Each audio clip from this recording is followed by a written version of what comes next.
ஹரே கிருஷ்ணா. பகவத் தரிசனத்திலிருந்து ஒரு கட்டுரை. குரு என்றால் என்ன? வழங்கியவர் தெய்வ திரு ஆனாச்சான பக்திவேதாந்த சுவாமி ஸ்ரீல பிரபுபாதா அவர்கள். குரு என்ற சொல்லை கேட்டதும் வினோதமான வயதான மனிதர் உங்களின் நினைவில் வரலாம். நீண்ட தாடியுடன் நீளமான அங்கி அணிந்து ஆராய்ச்சியில் மூழ்கி இருப்பவரை போன்ற ஒரு தோற்றம் நினைவிற்கு வரும். அல்லது மக்களின் ஆன்மீக தாகத்தை பயன்படுத்தி கொண்டு அவர்களை ஏமாற்றி பணம் பறிக்கும் போலி மனிதன் என்ற எண்ணமும் வரலாம். ஆனால் உண்மையில் குரு என்றால் என்ன? அவர் நமக்கு கற்றுத்தருவது என்ன? ஸ்ரீல பிரபுபாதர் இங்கே சில தெளிவூட்டும் விடைகளை தருகிறார்.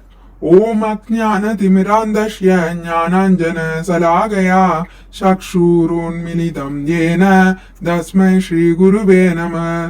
நான் அறியாமையின் இருளில் பிறந்தேன். எனது கண்களை ஞான ஒளியால் திறந்த எனது ஆன்மீக குருவிற்கு எனது மரியாதைக்குரிய வணக்கங்களை சமர்ப்பிக்கின்றேன். ஜட உலகம் இருள் நிறைந்தது. அஞ்ஞான என்றால் அறியாமை அல்லது இருள் என்று பொருள். இந்த அறையில் உள்ள எல்லா விளக்குகளும் உடனடியாக அணைந்து விட்டால் நாமும் மற்றவர்களும் எங்கு அமர்ந்துள்ளோம் என்பதை நம்மால் அறிய முடியாது. எல்லாம் குழப்பமாகிவிடும். அதுபோலவே இந்த பௌதிக உலகில் நாம் அனைவரும் இருளில் இருக்கிறோம். இது தமஸ் நிறைந்த உலகம். தமஸ் அல்லது திமிர் என்றால் இருள் என்று பொருள். இந்த பௌதிக உலகம் இருளானது என்பதால் ஒளியை பெற இங்கு சூரிய ஒளி அல்லது சந்திர ஒளி தேவைப்படுகிறது. எனினும் ஆன்மீக உலகம் என்று மற்றொரு உலகம் உள்ளது. அது இந்த இருளுக்கு அப்பாற்பட்டது. அந்த உலகம் பகவத்கீதையில் 15.6 ஸ்ரீ கிருஷ்ணரால் வர்ணிக்கப்பட்டுள்ளது. நாதத் பாஷயதே சூர்யோ ந சசாங்கோ ந பாவஹ யத் கத்வா ந நிவர்த்தந்தே தத்தாம பரமம் மம. எனது அந்த இருப்பிடம் சூரியனாலோ சந்திரனாலோ மின்சாரத்தாலோ ஒளியூட்டப்படுவதில்லை. அதனை அடைபவர்கள் ஒருபோதும் இந்த ஜட உலகிற்கு திரும்புவதில்லை. சீடர்களை இருளிலிருந்து வெளிச்சத்திற்கு கொண்டு வருவது குருவின் பணியாகும். ஒருவன் தனது அறியாமையினால் நோயை வரவழைத்துக் கொள்வது போல ஒவ்வொருவரும் தற்போது அறியாமையின் காரணத்தினால் துன்பப்பட்டு கொண்டுள்ளனர். ஒருவனுக்கு சுகாதாரத்தை பற்றி தெரியாவிடில் தன்னை எது களங்கப்படுத்தும் என்பதை அவன் அறியான். அத்தகைய அறியாமையினால் நம்மை வியாதிகள் தொட்டிக் கொள்கின்றன. நாமும் துன்பத்திற்கு உள்ளாகின்றோம். குற்றம் புரிந்தவன் எனக்கு சட்டம் தெரியாது என்று கூறலாம். ஆனால் அவன் குற்றம் புரிந்திருந்தால் சட்டம் அவனை தண்டிக்காமல் விடுவதில்லை. அறியாமையை காரணமாக கூறி அவனால் மன்னிப்பு கோர முடியாது. அதுபோலவே நெருப்பு சுடும் என்பதை அறியாத குழந்தை அதை தொடுகிறது. பாவம் குழந்தை. நான் சுடுவேன் என்று அதற்கு தெரியாது என்று நெருப்பு எண்ண போவதில்லை. அதற்கு மன்னிப்பு இல்லை. அரசாங்கத்தின் சட்டங்களை போல இயற்கைக்கும் கடுமையான சட்டங்கள் உள்ளன. அவற்றை நாம் அறியாமல் இருந்தாலும் அவை தமது வேலைகளை செய்யும். அறியாமையின் காரணத்தினால் தவறு செய்தால் கூட பலனை அனுபவிக்க வேண்டியதுதான். இதுவே நியதி. அது அரசாங்கத்தின் சட்டமானாலும் சரி, இயற்கையின் விதியானாலும் சரி, அதனை மீறினால் தண்டனையை நாம் அடைந்தே ஆக வேண்டும். எந்த ஒரு மனிதனும் இப்பௌதிக உலகில் துன்பப்படக்கூடாது என்பதே குருவின் அலுவல். நான் துன்பப்படவில்லை என்று யாரும் சொல்ல முடியாது. அது சாத்தியமல்ல. இந்த பௌதிக உலகில் 3 வகையான துன்பங்கள் உள்ளன. அத்தியாத்மிக, அதிபௌதிக, அதிதைவிக. ஜட உடலாலும் மனதாலும் எழும் துன்பங்கள், பிற உயிரினங்களால் எழும் துன்பங்கள், இயற்கையின் சக்திகளால் வரும் துன்பங்கள் என்பனவே அவை. நாம் மனத்துயரத்தின் காரணமாகவும் மற்ற உயிரினங்களின் உதாரணமாக எறும்பு, கொசு, ஈ அல்லது வேறு மனிதர்களால் இவ்வாறு இந்த காரணங்களால் அல்லது மேலான சக்திகளின் காரணமாகவும் துன்பங்களை அனுபவிக்க நேரிடலாம். மழை இல்லாமல் போகலாம், வெள்ளம் வரலாம், அல்லது மிக அதிகமான வெப்பமோ குளிரோ ஏற்படலாம். இயற்கை எத்தனையோ வகையான இன்னல்களை விளைவிக்கிறது. இப்படியாக பௌதிக உலகில் 3 வகையான துயரங்கள் உள்ளன. ஒவ்வொருவரும் இதில் 1, 2 அல்லது 3 அவதிப்படுகிறார்கள். துயரங்களிலிருந்து முற்றிலும் விடுபட்டிருப்பதாக யாராலும் கூற முடியாது. துயரத்திற்கு காரணம். உயிர்வாழி துயரத்திற்கு உள்ளாவது ஏன் என்ற கேள்வியை நாம் உடனே கேட்கலாம். அதற்கான விடை அறியாமை. நான் தவறுகளை செய்கிறேன், பாவகரமான வாழ்க்கையை வாழ்கிறேன், இதனால் நான் துன்பப்படுகிறேன் என்று எவரும் எண்ணுவதில்லை. எனவே அறியாமையிலிருந்து சீடனை விடுவிப்பதே குருவின் முதல் திருப்பணியாகும். நாம் நமது குழந்தைகளை துன்பத்திலிருந்து காப்பாற்றுவதற்காக பள்ளிக்கு அனுப்புகிறோம். நமது குழந்தைகள் கல்வி பெறாவிடில் அவர்கள் வருங்காலத்தில் துன்பப்படுவார்கள் என்று நாம் அஞ்சுகிறோம். துன்பங்களுக்கு காரணம் இருளுடன் ஒப்பிடப்படும் அறியாமையே என்பதை குரு காண்கிறார். இருளில் இருப்பவரை எவ்வாறு காப்பாற்றுவது? ஒளியால். இருளில் மூழ்கியிருக்கும் உயிர்வாளியின் முன்பு குருவானவர் ஞான ஒளியை முன்வைக்கின்றார். அந்த ஞானம் அறியாமையின் இருளினால் ஏற்படும் துயரங்களிலிருந்து அவனை காப்பாற்றுகிறது. குருவானவர் செய்திகளை மாற்றாதவர். குரு என்பவர் அத்தியாவசியமான தேவையா என்று ஒருவர் கேட்கலாம். அவர் ஓர் அவசிய தேவையே என்பதை வேதங்கள் நமக்கு தெரிவிக்கின்றன. தத்விஜானார்த்தம் சகுரும் ஏவாபி கச்சேத் ஷமித் பாணி ஸ்ரோத்ரயம் பிரம்மனிஷ்டம்.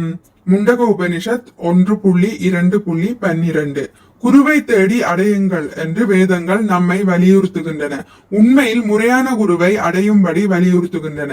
ஏதாவது ஒரு குருவை அல்ல. குருவானவர் சீட பரம்பரையில் வருபவர் என்பதால் குரு என்பவர் ஒருவராகவே இருக்க முடியும். வியாசதேவரும் கிருஷ்ணரும் 5000 ஆண்டு கட்டு முன்பு என்ன கற்பித்தனரோ அதே விஷயம் இன்றும் கற்பிக்கப்படுகிறது. இந்த இரு உபதேசங்களுக்கும் இடையில் எந்த வேறுபாடும் இல்லை. ஆச்சாரியர்கள் நூற்றுக்கணக்கில் ஆயிரக்கணக்கில் வந்து போனாலும் செய்தி ஒன்றே. உண்மையான குருவானவர் அவரது முந்தைய ஆச்சாரியர்கள் பேசியதற்கு வித்தியாசமாக பேசுவதில்லை. சில ஆன்மீக ஆசிரியர்கள் என் கருத்துப்படி நீ இதை செய்ய வேண்டும் என்று கூறுவதுண்டு. ஆனால் அப்படிப்பட்டவர் குருவல்ல. அப்படிப்பட்ட பெயரளவிலான குருமார்கள் வெறும் அயோக்கியர்களே.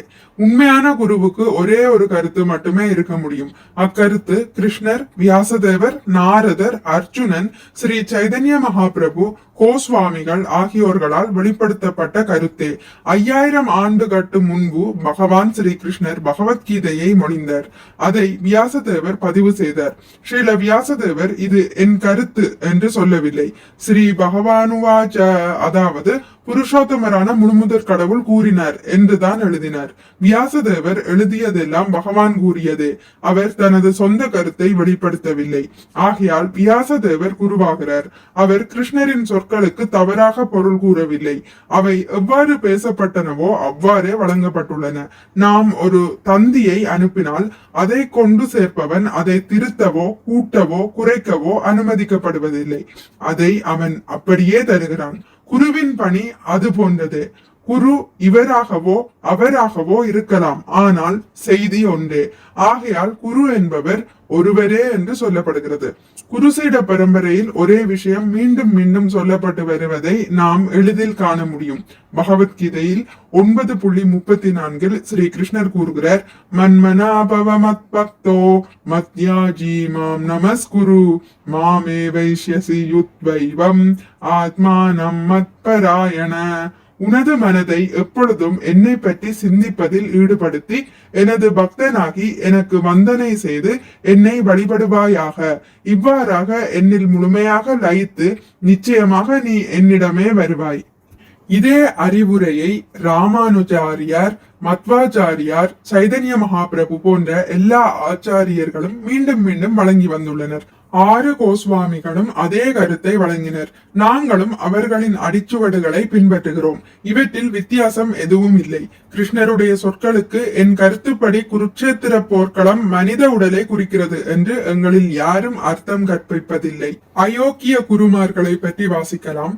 இப்படிப்பட்ட விளக்கங்களை முன்னுரைக்கும் எத்தனையோ அயோக்கிய குருமார்கள் இவ்வுலகில் உள்ளனர். ஆனால் நாம் எவ்வித அயோக்கியனுக்கும் சவால் விட முடியும். நான் கடவுள், நாம் எல்லோரும் கடவுள் என்று அயோக்கிய குரு கூறலாம், சொல்லிக் கொள்ளட்டும்.